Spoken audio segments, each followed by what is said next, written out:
Welcome to the Learning Pines YouTube. We hope this video helps. You start by opening Settings with Win+I. This gets you straight to System Controls. Once done, choose Accessibility, then Keyboard so you land on the exact controls for sticky keys. You do this now because changing accessibility features from the right panel prevents accidental toggles elsewhere.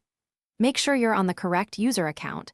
If needed, sign in with an admin account so changes persist. This first step places the option in view and prepares you for enabling or configuring sticky keys. Now you enable sticky keys and configure how it behaves, click the toggle, then open the advanced options. You'll see choices like allowing the shortcut that locks sticky keys when you press Shift 5 times.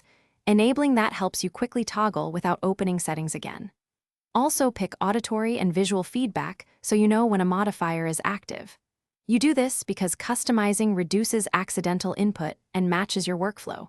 For example, musicians or designers often need visual cues more than sounds.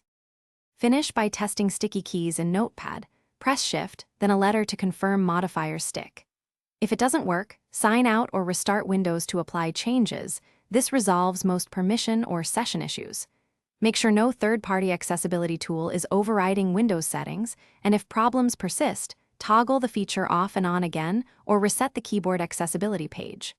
One key troubleshooting tip: if sticky keys triggers unexpectedly, disable the shortcut, then re-enable only the specific feedback options you want. Thanks for watching. Consider subscribing if we helped you.